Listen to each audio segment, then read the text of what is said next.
So, judging by the fact that the MetaQuest app just slammed itself to the #1 app on the iOS App Store in the entertainment category, it's a fair bet that this was a very, very questy Questmas.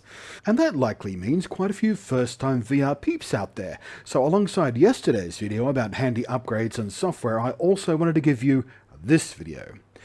Hello again, I am Blunty and I'm here to help you get your VR legs today.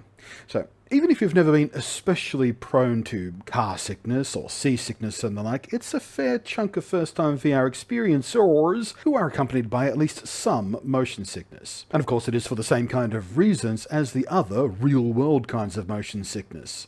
One bit of your sensory network that takes care of your sense of balance, of motion and position in the world, your inner ears, are getting different signals than your eyes are and what you can feel from your proprioception.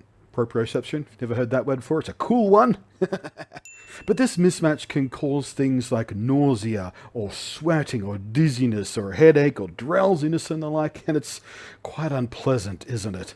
But the good news is most people can overcome it in VR. Your brain will gradually adapt to it over time, just like mine did. I used to get a bit cold sweaty in VR after only a short time, but now I can spend hours upon hours in here without any issue at all.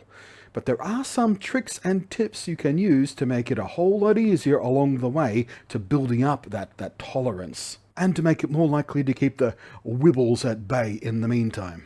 So one handy trick to help keep your sense of location in the real world while in VR is to use a mat or a carpet to stand on.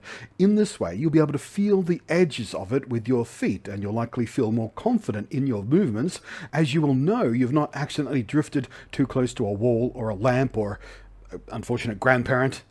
They even make special VR mats for exactly this kind of purpose. They have little lumps in the middle of them so you know where the middle of the mat is, and towards what end so you know where the front of it is. They are kind of specialist stuff and so are desperately overpriced. I do not recommend buying one, but I'm betting you can figure out some cheap ways to mimic this. I used to put a balled up sock under one end of mine. That worked perfectly fine. In a similar fashion, you can try aiming a small electric fan at yourself, at your face, at your legs, whatever, doesn't really matter. The point is, you'll feel the breeze coming from one side, and you'll always have a sense of your orientation through that, because you know where the fan is relative to the rest of the room, so you know if the breeze is coming from there, you've got yourself oriented in your local space. A fan is a good idea in general anyway, as staying cool and staying hydrated will also help stave off the motion sickness stuff. We'll talk more about movement in a moment, but you can also try swinging your arms virtually as you move around. Sounds weird, I know, but the human brain is a goofy thing, and I've actually found this genuinely helps, especially if you're running and moving fast. You swing your arms like this, even though you don't need to. Plus, it leans a little into the immersion and role-play sense, which can help up the fun as well when you're sort of running around. Give it a go. But let's talk about movement in VR, as that is really the key cause here. That's the issue. When you're new to VR, you need to carefully pick the types of games and experiences you play. Stay away from things that move the world around you. So no car racing sims, no roller coasters, no flights, no skiing and all that kind of stuff. Save those for when your VR legs kick in at least a little bit, because those are guaranteed to be overwhelming for someone not used to VR. The number of times I've seen people's first time VR experiences on roller coaster videos and stuff, it is ridiculous. That is the absolute worst thing you can do to a first time VR player. Instead, stick to things where you stand at the center of a static world. Beat Saber is one of my favorite picks for first-time VR users. You stand perfectly still, I mean you can lean side to side a little bit, and you swing lightsabers or things that fairly gently come towards you, at least on the easy levels. It's extremely intuitive, and you're in complete control of the movement and perspective at all times as you duck and wave and slash, and it's also huge amounts of fun. Next step up from that are games and experiences where the world is largely static, but you can move around within it on foot. A lot of these will have what they call comfort options. So always go into your settings and take a poke around and see if it's got any of those and which ones it has. Some of this may include teleportation movements, where you pick a destination location with your controller by sort of pointing and clicking, and then the screen blacks out briefly while you blink over there.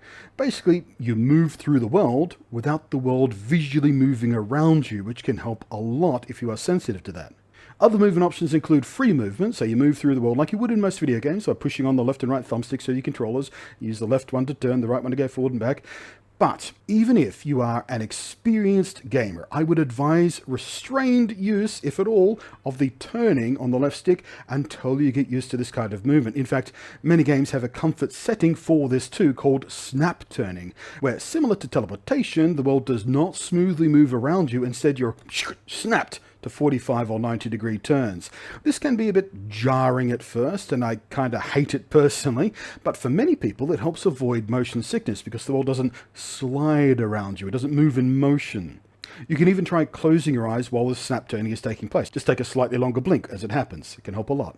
But if you're like me and you just don't like snap turning, you don't like how it feels, if you use your head and body to turn as you're moving back and forth with your right stick, and I do strongly suggest you don't just use your neck and head to turn when you're turning like this, use your whole body, and including your feet. Your feet have to be pointing in the direction of your traveling, but if you try that out, you might find you have an easier time adapting to this free-form movement. After that feels okay, you can start mixing in some left stick turning with your head turning and body turning, and after that starts feeling comfortable, you might even find you don't even need to turn your body so much. All of this can take quite some getting used to, and I would strongly suggest trying this kind of free movement sitting down first in a chair. A couch or a beanbag or whatever is fine, but I would suggest a chair that actually turns on itself, a desk chair. Because being able to swivel at least a little bit, even if you're not turning all the way around, being able to swivel just a little bit is a nice and useful thing in VR, and it will help you slowly adapt to this kind of turning and movement as well. Some games and apps have an additional assistant tool for this kind of free movement where it will vignette or darken the edges of the view while you move. Some people find this reduces the sensory mismatch they get from this kind of movement. Less movement in the peripherals helps them a little bit because it's all gone dark. Give it a go and see how it works for you, but like snap turning, I personally find this kind of worse actually, but I do have friends who swear by it. Some games will even let you set the amount of darkening that happens. And of course, if you are especially sensitive to motion sickness, there are always sort of home remedy things like eating some ginger or ginger supplements or whatever, which people do find beneficial for things like seasickness. But the biggest tip of all is to never ever try to force yourself through it.